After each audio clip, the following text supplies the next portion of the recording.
Recentemente, o youtuber Orochi, ou tio Orochi, ou Orochinho, ou tio Orochi, sei lá, chamam ele de vários jeitos diferentes, é o cara que você viu na thumbnail. Com certeza, se você clicou nesse vídeo é porque você conhece ele. Então, enfim,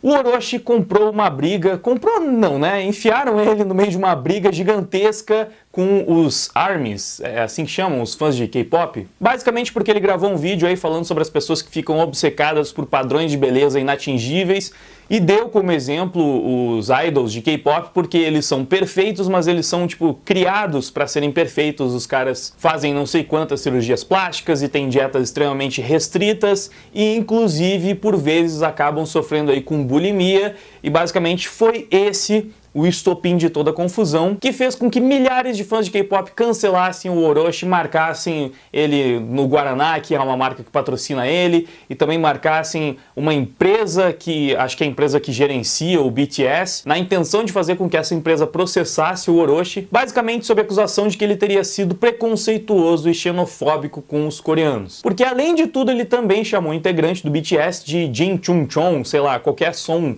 que parecesse uma palavra coreana, mas que não era realmente o nome do cara. E naturalmente, como hoje em dia as pessoas estão muito mais sensíveis com esses temas, é óbvio que isso causaria uma grande comoção, né? A gente pode ter, quem é da minha geração com certeza já viu chamar chinês de Xing Ling, ou qualquer pessoa que tivesse olho puxado de japa, né? É uma coisa normal, mas hoje em dia não é nem um pouco aceitável, é um xingamento xenofóbico extremo, e por isso o Orochi foi cancelado. Inclusive, eu acho que vale comentar, porque talvez você não saiba, pelo menos eu descobri só recentemente, o ato de puxar os olhos, sabe, fingindo que você é asiático, também é considerado xenofóbico e extremamente ofensivo por algumas pessoas. É mais uma coisa que eu sempre achei extremamente normal, não me passava pela cabeça que pudesse ofender alguém, mas sim, parece que tem gente que se ofende de verdade com isso, então é mais um desses gestos proibidos aí na sociedade atual. Ou seja, Orochi, se você quiser ofender mais ainda a galera do K-pop, é só você puxar os olhos. Eles com certeza vão ficar realmente muito irritados com você. Mas afinal de contas, quem é que tá certo aí nessa história? Por enquanto, eu dei o resumão, agora eu vou começar a comentar o tema. O Orochi foi realmente xenofóbico? Ele merece esse cancelamento? Ou será que as pessoas estão exagerando e o que ele fez não foi nada demais? Bom, primeiramente, eu acho que vale dizer que o próprio Orochi já gravou um vídeo se defendendo. E ele se saiu bem nesse vídeo, pelo menos na minha opinião, porque aparentemente ele não se importou muito, ele levou na brincadeira, ele fez piada com a situação e basicamente nesse vídeo ele mostra que ele está cagando pro politicamente correto. Ele fala que ele sabe que as piadas que ele fez foram ofensivas, mas que ele simplesmente não se importa e inclusive ele se sai muito bem apontando a hipocrisia dessas pessoas que estão lá atacando ele, mostrando que elas também fazem piadas politicamente incorretas, né? Piadas pesadas, como quando chamam ele de Chernobyl, ou simplesmente falam que ele é muito Chernobyl, querendo dizer que ele é muito tóxico, o que, cara, é uma piada de humor negro, se você parar pra pensar, não precisa nem parar muito pra pensar. É uma piada que faz alusão ao quê? A toxicidade de um desastre nuclear que matou milhares de pessoas, que fez com que todo mundo que crescesse ali naquela região de Chernobyl desenvolvesse vários tipos de problemas de saúde, câncer. E aí você pega essa catástrofe horrível pra ficar fazendo piadinha e falando, nossa, olha como você é tóxico, como você é Chernobyl. Mano, isso é muito politicamente incorreto. Só que como é uma piada usada a exaustão pela Lacrolândia, pelas pessoas de esquerda, aí não tem problema, porque eles decidem o que é moralmente aceitável e o que não é. Eles decidem que tipo de piadas podem ser feitas e quais não podem ser feitas. Basicamente, o Orochi caiu na famigerada espiral do silêncio. As pessoas estão utilizando o boicote social, o boicote comercial até, para tentar cancelar e prejudicar o Orochi, impedindo que ele continue falando coisas que vão contra a cartilha que eles defendem. Então, basicamente, se o Orochi não quiser perder os seus patrocinadores, se ele não quiser perder o seu público, talvez, se ele não quiser que a sua carreira fracasse, ele precisa pedir desculpas e calar a boca, nunca mais falar nada que incomode as pessoas que estão naquele grupinho. E apesar do Orochi ter saído bem no vídeo dele e de provavelmente isso não vai causar nenhum impacto no público que já acompanha ele, porque claramente é um público que não se importa com o politicamente correto, é um público que gosta dessas piadas mais ácidas mesmo. Eu vejo que o buraco é bem mais embaixo, porque existe um terreno político ali onde o Orochi não ousou entrar. Se você utiliza, ou em algum momento da sua vida você já utilizou o Twitter de forma ativa por um bom período de tempo, você deve ter reparado que a maior parte dos fãs de K-pop tendem pro lado progressista. Na verdade, isso virou até meme, né? Quando você vê alguém lacrando no Twitter, geralmente ou vai ter um gif da Gretchen embaixo, ou vai ter um clipe de alguma banda, algum grupo de K-pop dançando. Se não tiver nenhum dos dois, provavelmente a foto de perfil é de algum idol de K-pop. E esse comportamento do grupo que tentou cancelar o Orochi é um comportamento absolutamente progressista. Como eu já estou há algum tempo nessa guerra cultural, eu já presenciei outros cancelamentos e inclusive participei de um da direita, que foi naquele episódio da Gabi Catuzzo, tentando fazer com que o discurso de ódio da esquerda também fosse responsabilizado, para pelo menos tentar equilibrar um pouco as coisas. E por que isso é importante? Porque atualmente você pode defender todo tipo de atrocidade, de aberração, você pode ter opiniões extremamente polêmicas, você pode falar que homens não prestam, que homens são lixo, que brancos são racistas por natureza, você pode defender o aborto, você pode fazer um monte de coisas que são consideradas politicamente incorretas e ainda assim você vai ter todo tipo de patrocinador ao seu redor, você vai ter grandes marcas te apoiando, você vai ter as portas abertas na Rede Globo, você vai ter um espaço para uma grande matéria na Folha de São Paulo, sendo que você defende abertamente posições polêmicas e propaga o discurso de ódio, que são os argumentos geralmente utilizados para cancelar a direita e para justificar por que a gente tem tão poucos representantes da direita fazendo aí propagandas e comerciais, como a gente não tem a diversidade mais importante de todas, né? A esquerda prega muito que precisa ter diversidade em tudo quanto é lugar, tem que ter diversidade na propaganda, tem que ter diversidade no filme, mas a mais importante de todas, que é a diversidade de pensamento e de ideias, essa a gente não tem em lugar nenhum, porque existe uma hegemonia da esquerda progressista que pratica a espiral do silêncio e dessa forma consegue controlar a mídia. O YouTube é basicamente o único ponto que está um pouco imune a tudo isso e é por isso que a gente tem representantes com alguma relevância aqui dentro da plataforma. Como é o caso do próprio Orochi, que não necessariamente é de direita, mas é alguém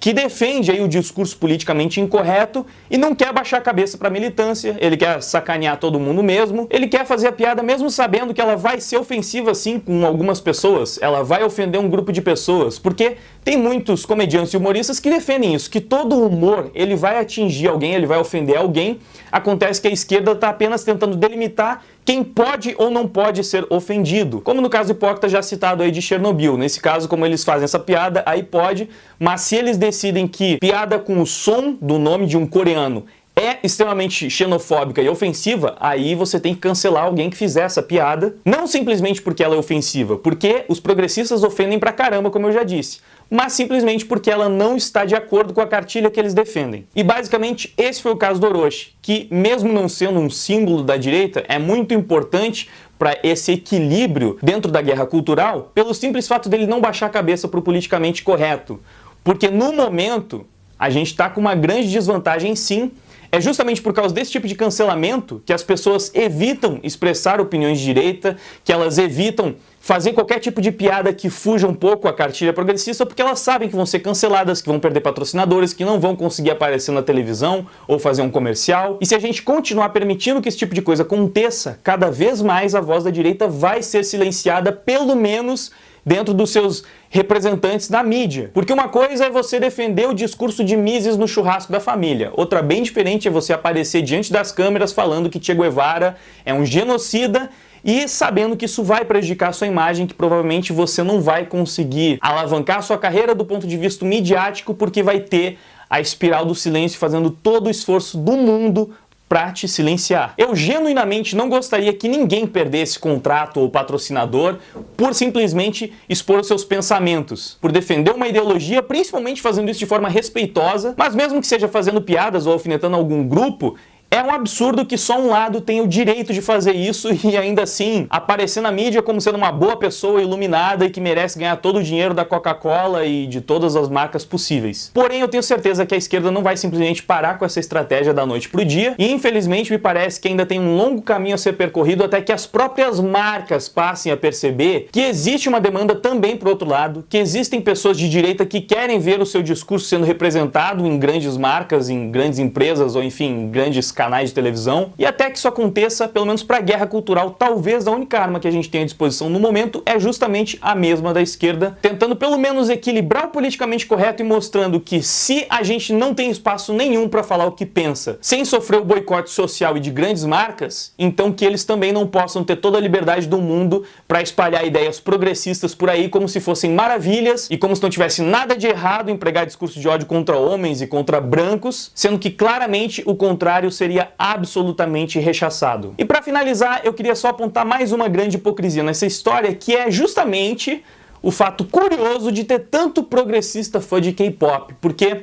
assim, né, falando de uma forma bem superficial, eu não sei se você sabe, mas a Coreia é basicamente dividida em dois países, né, a Coreia do Norte e a Coreia do Sul. A Coreia do Norte é que é o país de esquerda. Eles são os comunistas, com certeza lá você vai encontrar muito progressismo também. Eles possuem um dos regimes mais fechados do mundo, uma verdadeira ditadura, e basicamente o que a gente sabe de lá é que o ditador manda todo mundo ter o mesmo corte de cabelo e de vez em quando que ele tá testando alguns mísseis para jogar nos Estados Unidos. Agora, o K-pop que vocês tanto amam vem de um dos países mais capitalistas do mundo. Um país essencialmente conservador, e inclusive dentro das próprias bandas, dos próprios grupos, a maioria é conservador e tem até anarcocapitalistas ali dentro, velho. Tem um cara do BTS que fez um show, você tá vendo aí na tela, ele fez um show com uma camisa com uma estampa gigantesca do símbolo anarcocapitalista ali atrás, aquela cobra, né, a camisa amarela, também as cores dos ANCAPs, que é o amarelo e o preto. E tem uma outra foto que eu não sei se é do mesmo cara, se é de outro, que também tá com uma camisa amarela ali com o símbolozinho ANCAP. E eu achei até essa imagem aí, que é de uma cantora,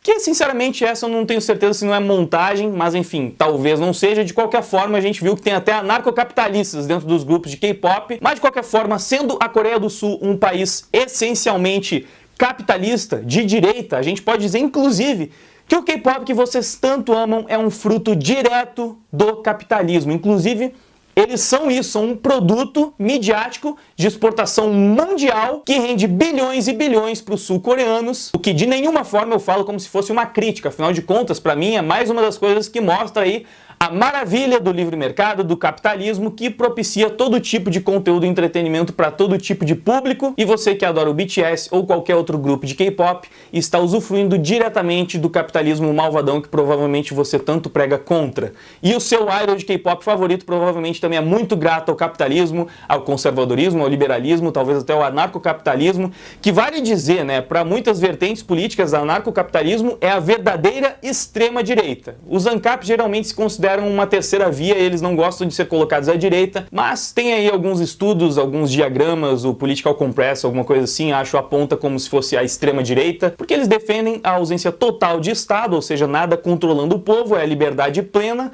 somada ao capitalismo, ou seja, a utopia máxima da direita, que também seria justamente o extremo oposto da extrema esquerda, que aí é um regime totalmente fechado numa ditadura comunista, onde o governo, o Estado controla tudo e todos, gerando dessa forma a igualdade plena entre toda a sociedade. Ou seja, nada mais contraditório do que você ver um bando de progressistas utilizando um dos maiores símbolos do capitalismo mundial contemporâneo como se fosse, sei lá, um símbolo de lacrada progressista. Mas, como o Orochi mesmo fala ao longo do vídeo dele, né,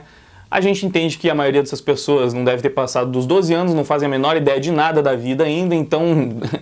é óbvio que eles vão ser incoerentes na maior parte do tempo. Assim, eu falei que ia finalizar, mas tem mais um ponto interessante, que vai lá no começo de toda essa treta, quando o Orochi falou que os idols de K-pop são criados para serem aquelas figuras perfeitas, que fazem plástica, que têm dietas extremamente restritivas.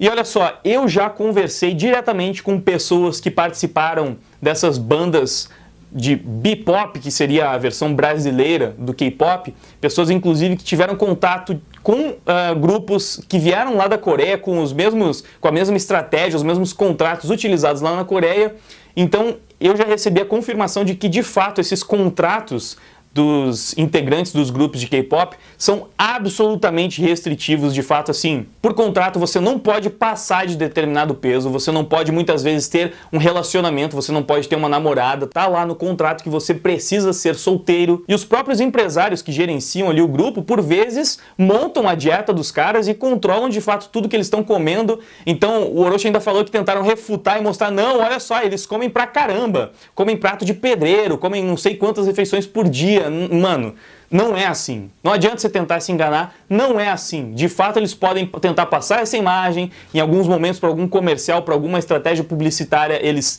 montam essas peças, mas o dia a dia dessas pessoas não é assim. Eles realmente possuem uma dieta extremamente restrita, tudo escrito por contratos que eles não podem simplesmente quebrar, eles podem ser substituídos, enfim, eles têm que seguir tudo aquilo à risca e tem pessoas em cima deles controlando o dia a dia dessas pessoas para que elas sejam aqueles símbolos perfeitos de adoração que vocês veem, que vocês se encantam. Então, além de tudo, a crítica inicial do Orochi estava assim bem precisa, mas eu entendo que para quem é muito fã do grupo não seja legal abraçar essa realidade onde aquelas pessoas que elas idolatram são basicamente produtos utilizados por empresários que não possuem quase nenhuma autonomia, né? Porque isso tira muito da humanidade deles, e eles preferem ver como pessoas humanas que estão lá comendo um pratão de pedreiro todos os dias e são perfeitos simplesmente porque, sei lá, são abençoados por uma genética incrível. Enfim, por hoje é isso, o vídeo já ficou imenso, então deixa aquele like, se inscreve no canal se ainda não for inscrito, ativa o sininho para receber todas as notificações, confere os links ali embaixo na descrição. Eu já pedi o feedback?